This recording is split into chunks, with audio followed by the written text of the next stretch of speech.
はじめまして、でんでん虫2代目歌唱担当のりなです。先日、長野県長野市にあるクラブジャンクボックスででんでん虫ライブをさせていただきました。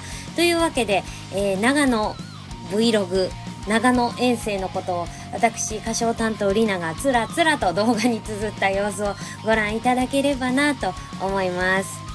ぶっちゃけちょっと長いんですけど、よかったらお付き合いください。スタートはですね、福岡空港からです。私2歳か3歳の頃に長野に行ってるらしいんですけど、いかんせん記憶がないので、記憶上は初長野です。早速ドトールでモーニングソイラテを買い、いよいよ登場なんですけど、今日乗るのは富士ドリームエアライン。初めてでワクワクしたんですが、隣のピカチュウジェットがちょっと可愛かったんで、こっちにもいつか乗りたいな。いよいよ FDA に乗ります。 FDA ってジェット機の色展開が豊富なんですけど、今日はねゴールドの機体でした。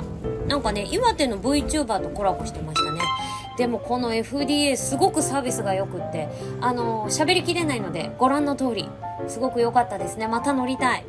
あとは朝の便のサービス、小物パン嬉しかったんですけど、知らんかったから普通に離陸の時におにぎり食べちゃいました。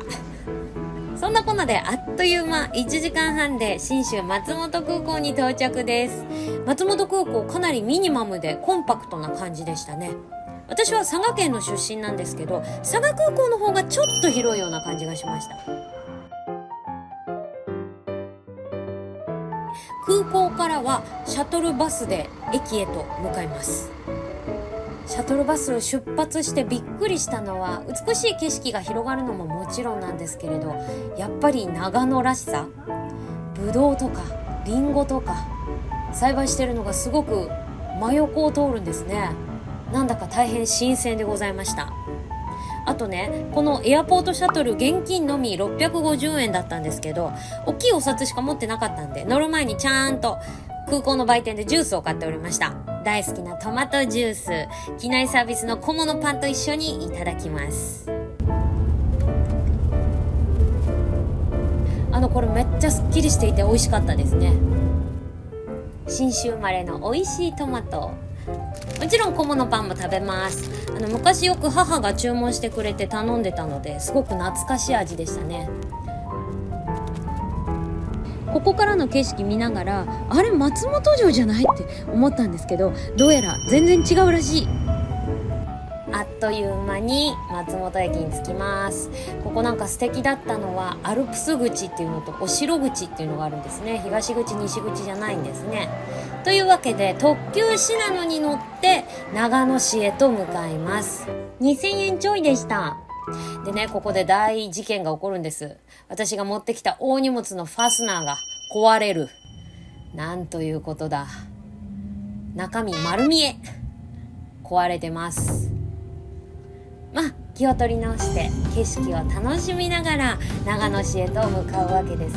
割とあっという間でしたね。1時間くらいで長野駅へと到着です。綺麗でしたね、すごく。で、早速もう着いて早々お腹が空いたので、お昼時だったから、信州そばいただきました。ここは立ち食いそばのお店で、ちょっとね無駄に箸上げなんかもやってみたんですけど、私すごく下手っぴーで、とりあえず美味しくいただこうと思っていただきました。ちょっとそばをすすってる絵は見にくいですね。大変失礼いたしました。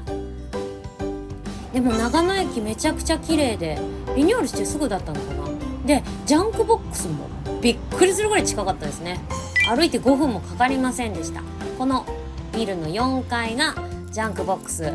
そしてなんと驚くことに、私ホテル真隣に取っておりまして、めっちゃ便利だった。お部屋か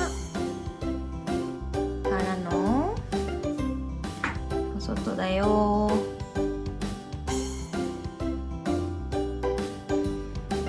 リハが終わってちょっとお散歩がてら周りをうろうろします。この細い路地をジャンクボックスの前からずっと歩いていくと長野駅に着くんですよね。無印とかも近くにあるし、あとこのカフェドリナがめっちゃ気になった。行ってないけど。街ももう駅前はこんな感じで、結構高いビルがたくさん寄ってるような感じでしたね。で、本番前に準備、袴とかももう全部ホテルで近かったんで、準備をしました。前髪ね、うまいこといかんのよ頑張ってる。ちょっと結構きつめのカラコンをつけてたので、ちょっと目元がきついですね。なんか慣れないので変な感じです、私の中で。仕上げに赤リップを塗るんですけど、このリップタッチなんと初代ボーカルのピノコさんからのいただき物なんですね。私全然似合わないけどりなちゃんには似合いそうって言って2年くらい前にくださいました。ノベルティらしいんですけど、これコンパクトで本当に重宝してます。ちなみにアーシャとイザヨイの撮影もこれを塗ってます。ピノコリ本当にありがとう。また串カツ田中でたこ焼きしようね。もちもち始まります。せっかくなので写真も撮りました。今回はサポートドラマシャドウさんが入ってくれました。ほいでね、これレンヌさんが写ってなかったのでもう一枚。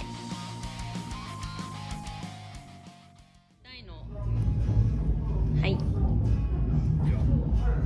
それじゃあ第2期初のライブ長野も頑張っていきましょう。いくぞー！うえ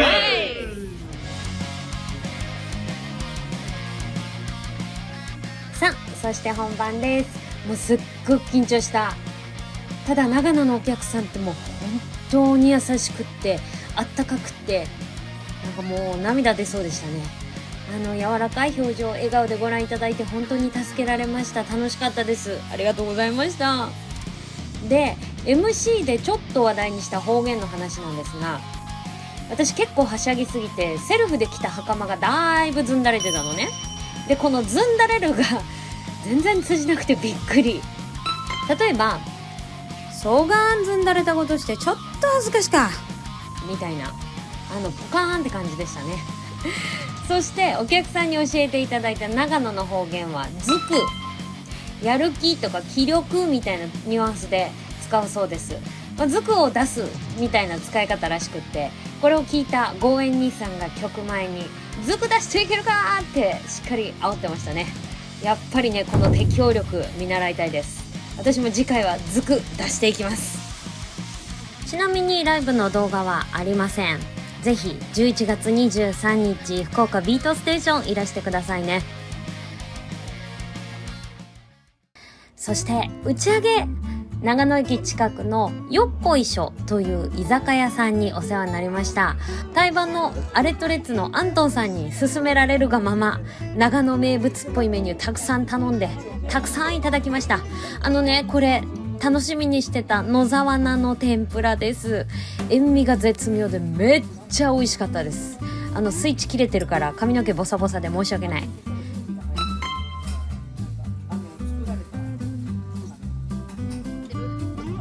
でもたくさんの方とお話しさせていただいて笑って食べて素敵な夜でした。もう本当に皆さんありがとうございました。おはようございます。善光寺に今から行きたいと思います。朝結構ちょっと涼しいかもしれないですね。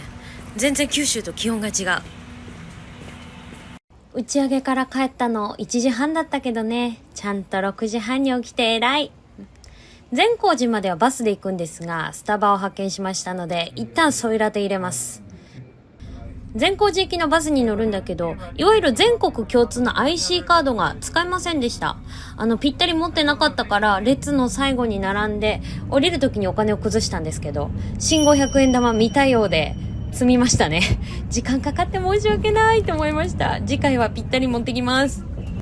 そしてバスを降りていよいよ参道へ。入る前も雰囲気のいいお店旅館たくさんありました。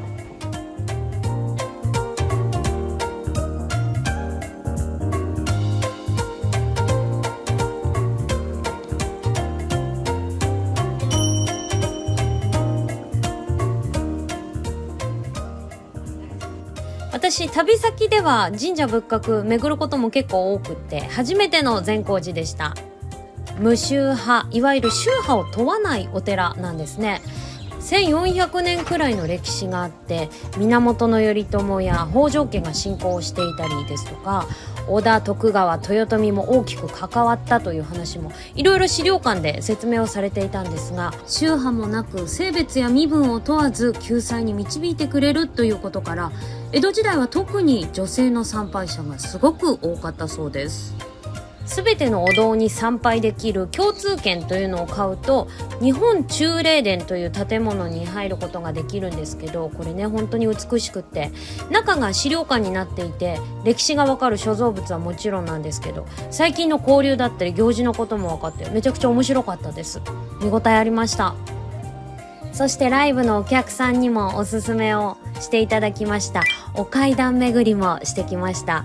真っ暗な回廊を壁を伝ってゆっくり歩いて巡って、ご本尊の下あたりで鍵のようなものに触れることで極楽浄土に行けますよというものだったんですけど、このね錠前がねわからなかったんです。時間の都合上再チャレンジもできませんでしたので、次回は必ず。そして御朱印、私は長野に御朱印帳持ってこなかったので、切り絵の美しい台紙になっている季節特別御朱印をいただきました。そして最後、山門から眺める景色も素晴らしかったですね。またゆっくり時間を作ってお参りに来ようと思います。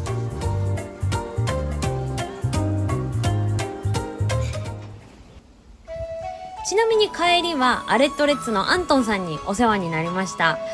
出発前にいただいたお蕎麦がびっくりするぐらい美味しくって、私33年の人生で初めてお塩でお蕎麦をいただきました。最高でございました。あとはね、帰りに八百屋さんでシャインマスカットを大量買いしたりとか、スーパーでローカル商品を漁ったりね、ほんと楽しかったです。大変お世話になりました。そんなわけでほぼ初長野、とても充実した遠征となりました。まずはライブ関係者の皆様、そして見ていただいた皆様、ありがとうございました。どこに需要があるんだろうというこの動画だったんですけど、めちゃくちゃ自己満なので、こうやって動画に一つ残すことで、また長野でライブやりたいという私の個人的なモチベーションになります。お付き合いいただきありがとうございました。そして機会がありましたら、今後のでんでん虫もチェックしていただけると幸いです。 X とか公式ホームページとかぜひご覧ください。次回は11月23日土曜日、福岡ビートステーションでお待ちしています。